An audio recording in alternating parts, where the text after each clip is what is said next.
3년에 걸쳐서 강의 주제가 참 재밌어요. 2년 전에는 죽음 껴안기, 작년에는 삶 껴안기, 올해는 자신 껴안기예요. 이게 무슨 얘기냐 하면 잘 죽으려면 잘 살아야 돼요. 잘 살려면은 자신한테 잘해줘야 돼요. 아주 단순해요. 그러면은 자신한테 잘해주려면은 첫 번째 전제 조건이 있어요. 내가 누군지를 알아야 돼. 내가 누군지. 여러분들 요즘 텔레비전 보면은 인문학 특강 그러죠? 뭐 한 2010년부터 인문학 특강 열풍이 불었어요. 근데 그 인문학 특강의 주제는 이 세 가지예요. 자신 껴안기, Who am I? 내가 누구냐? 내가 누구냐를 질문할 줄 알아야 돼요. 여러분들 60평생 살면서 내가 누군지 모르고 살아간다면 그건 참 답답한 인생이에요. 소크라테스는 뭐라고 그랬어요? 너 자신을 알라라고 그랬죠? 부처님은 뭐라고 그랬냐면 자신이 누군지를 아는 사람은 부처고 자신이 누군지 모르는 사람은 중생이라고 그랬어요. 중생. 그러니까 60평생 살면서 내가 누군지 모르고 사는 사람은 그냥 중생으로 사는 거예요. 껍데기로 사는 거예요. 나는 누구냐? 나는 천주교 사제다. 하늘나라의 기쁨을 전하는 사람이다. 예수님의 사랑을, 예수님의 그 깊은 사랑을 느끼도록 해주는 사람이다. 항상 저는 물어봐요. 내가 누구냐? 나는 누구냐? 나는 사제야, 사제. 사제니까 누구 일을 해야 돼? 하느님의 일을 해야 돼. 하느님의 일을 하는 중에 신학교를 짓는 것처럼 가슴 설레는 일이 어디 있어요? 너무너무 신나는 거예요. 그러니까 여러분들도 내가 누구냐라는 질문을 해야 돼. 그리고 내가 누구냐라는 질문이 끝났으면 어떻게 살 것이냐, 이 답도 나와야 돼.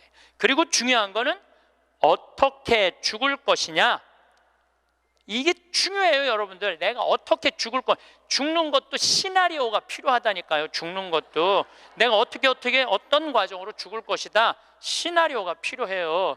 그런데 한국 사람들은 참 죽는 거를 싫어해요. 어떻게 해서든지 안 죽으려고 그래. 어떻게 해서든지 안 죽으려고 그래. 만약에 우리 동네에 공동묘지가 들어온다면 난리도 아니야. 왜? 우리는 죽음에 대해서 부정적이거든요. 죽음은 어둠이라고 생각하고 절망이라고 생각하고 영원한 어둠이라고 생각을 해. 그러니까 만약에 우리 동네에 공동묘지가 들어온다 그러면은 난리도 아니야. 이건 뭐 막 이 결사반대, 막 그냥 어떻게 결사반대 깨물 갖고 막 결사반. 6.25는 난리도 아니야.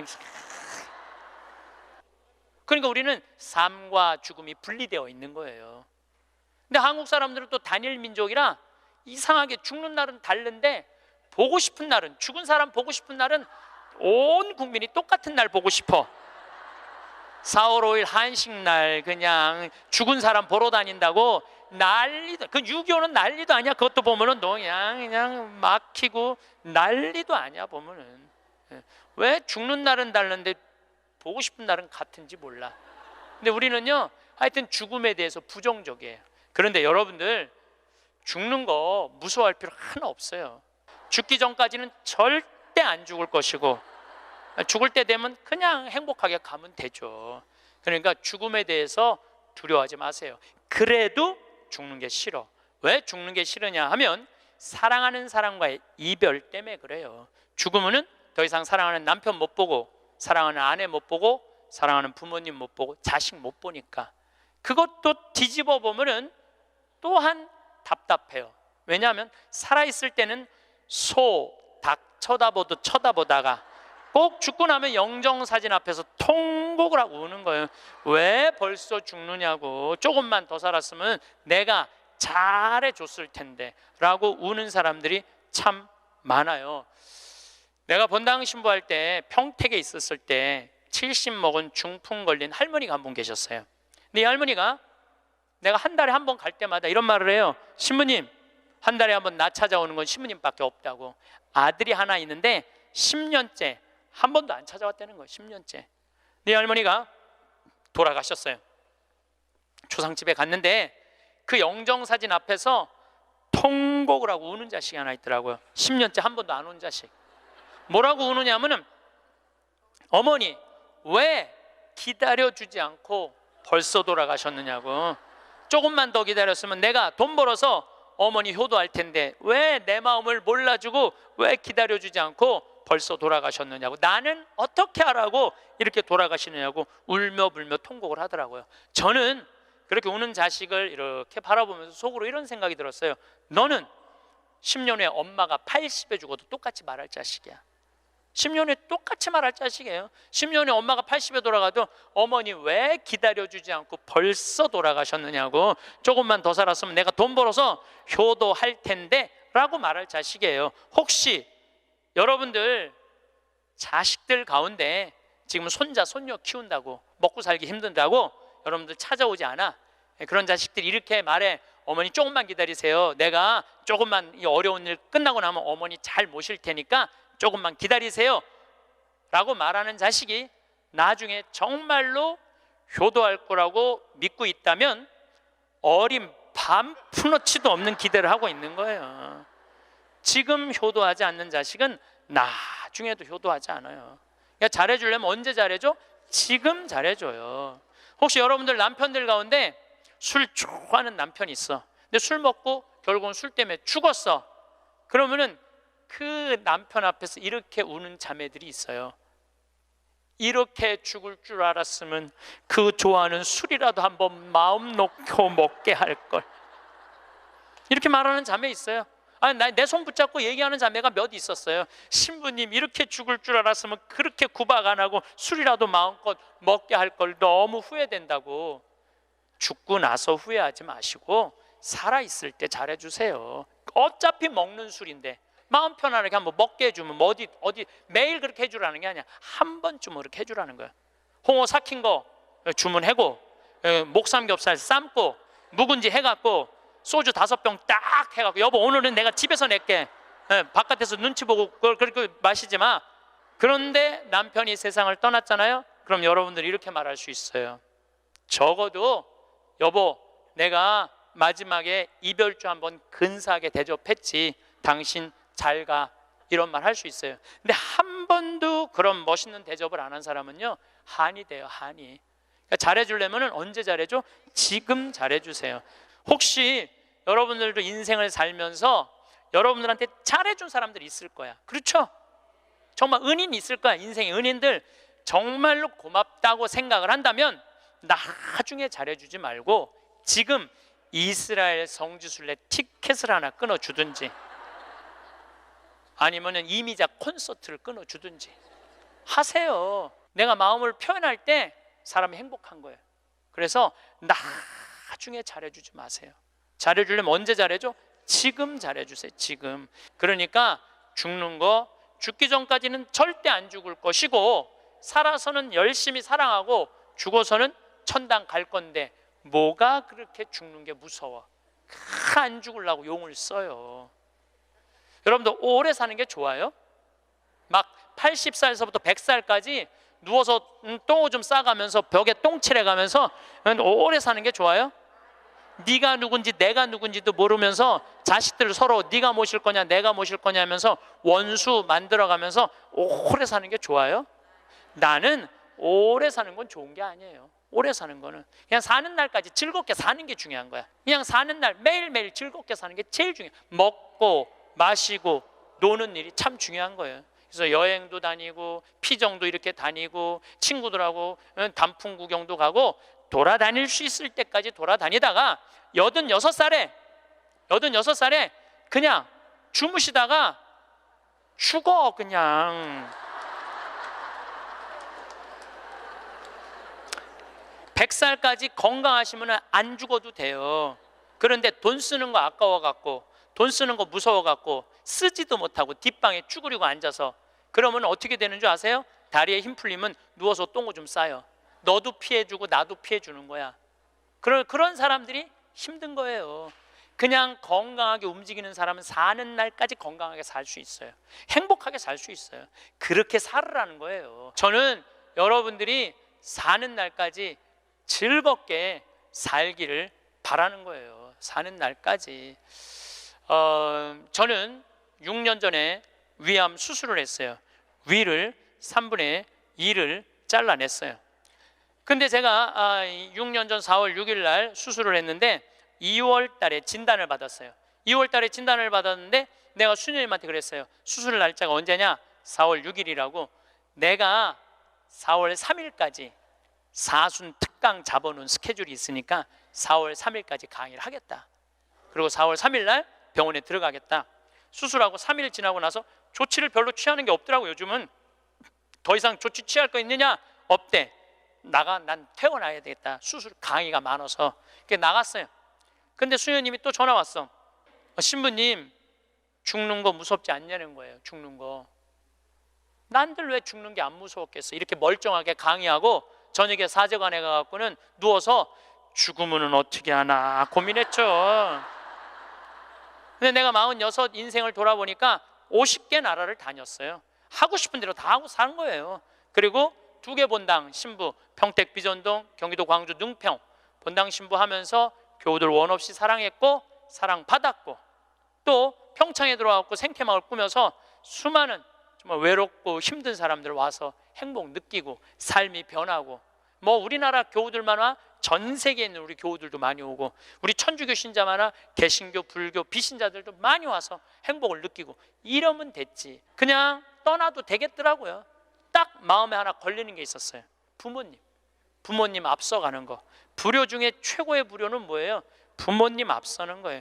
나는 우리 어머니 아버지가 너무 오래 살아. 죽고 싶어도 부모 때문에 못 죽어. 죽고 싶어도 부모 때문에 못 죽어요. 그래서 전 수술할 때까지 집에 안 알렸어요. 1달 반 동안 안 알려서 뭐 좋다고 알려. 수술할 때도 교구청의 관리국장, 우리 지금은 이제 천진암에 가셨지만 관리국장님한테 연락해서 사인하라고 그랬어요. 뭐 집 떠났는데 뭐 부모가 와서 사인을 해. 나이가 어려? 뭐가 어려? 그래갖고 교구청에서 사인하고 수술하고, 수술 끝나고 내 얘기 다른 사람한테 들을까봐 그때 말씀드렸어요. 부모님 외에는 언제든지 떠날 수 있어요. 여러분들도 떠날 준비를 하셔야 돼요. 그래서 여러분들, 제가 요즘 이 강의 때문에 자료를 좀 보니까 참 중요한 얘기예요. 여러분들 자식들하고 나 의식이 없으면은 어떻게 하라고 얘기해 줘야 돼요.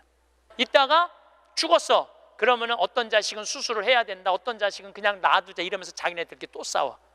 그래서 아까 말씀드렸듯이 죽음에는 시나리오가 필요해요. 내가 어떤 과정으로 죽어갈 것이냐. 그래서 여러분들 죽음의 문제만 해결되면요, 사는 문제도 그렇게 어렵지 않습니다. 제가 마지막 아름다운 노년을 위해라는 글을 마침 기도로 바치겠습니다. 성부와 성자와 성령의 이름으로. 우리는 살아오다 어느 날 문득 노년을 보내고 있는 자신을 발견하게 된다. 머리카락은 희끗희끗 반백이 되어 있고 생각과 말과 몸은 마음같이 움직이지 않고, 자신보다 훨씬 커버린 자녀들은 사회인이 되었고 영원히 함께 있을 것 같았던 그들이었건만 이내 하나둘 우리들의 품을 떠나가며 어느새 결혼을 하여 아빠 엄마가 되어 있다. 100년을 함께 살자고 맹세했던 부부는 오랜 세월을 살아오면서 어쩔 수 없이 늙어가는 서로를 바라보며 노년을 보낸다.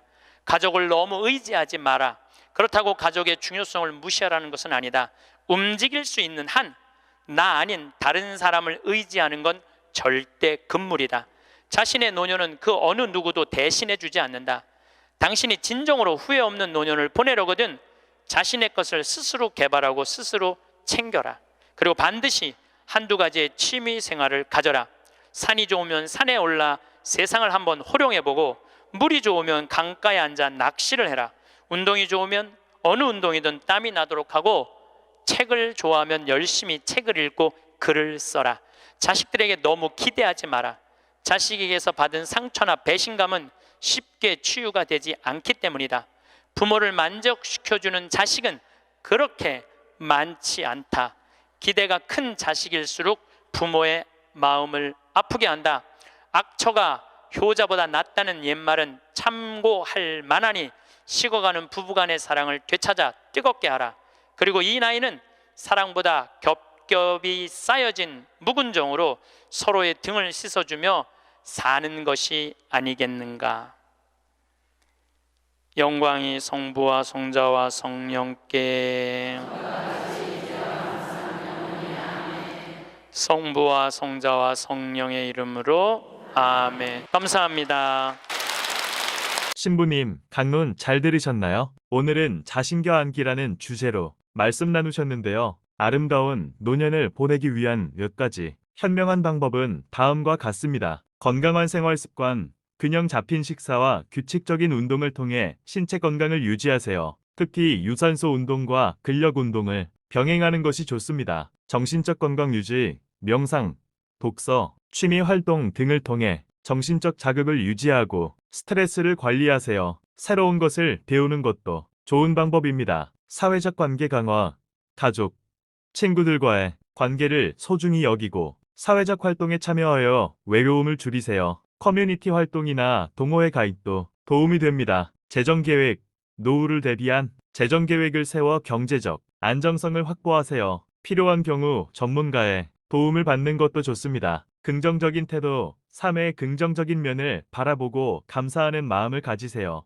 긍정적인 사고는 행복한 노년을 만드는 데 큰 도움이 됩니다. 이러한 방법들을 통해 더욱 풍요롭고 의미 있는 노년을 보낼 수 있습니다. 삶을 바꾸는 작은 습관. 우리는 종종 커다란 변화가 필요하다고 생각하지만 사실 작은 습관이 모여 인생을 바꿉니다. 아침에 일어나자마자 창문을 열고 신선한 공기를 들이마시는 것, 물 한 잔을 마시는 것, 매일 10분간 독서를 하는 것 같은 사소한 습관이 쌓이면 삶의 질이 크게 향상됩니다. 행복한 삶은 거창한 목표에서 오지 않습니다. 작은 습관이 쌓여 긍정적인 영향을 미치는 것이지요. 매일 자신을 위해 투자하는 시간을 조금씩 늘려가면 어느새 변화된 자신을 발견할 수 있습니다. 추가로 자신만의 작은 의식을 만들어 보세요. 매주 한번 자신에게 짧은 편지를 써보는 것도 좋은 방법입니다. 자신이 경험한 기쁨과 어려움을 기록하며 자신에게 칭찬과 격려의 메시지를 남기는 것은 큰 힘이 될 수 있습니다. 시간이 지나면 이러한 편지들이 자신에게 얼마나 중요한 의미를 지니는지 깨닫게 될 것입니다. 일상 속에서 발견할 수 있는 사소한 기쁨들도 주목해보세요. 가끔은 아침에 맑은 공기를 마시며 스스로에게 하루의 다짐을 말해보는 것도 좋습니다. 이런 소소한 순간들이 쌓여 삶의 질을 바꿀 수 있습니다. 다음 시간에 더 좋은 강론 들고 찾아뵙겠습니다. 구독과 좋아요 부탁드립니다. 감사합니다.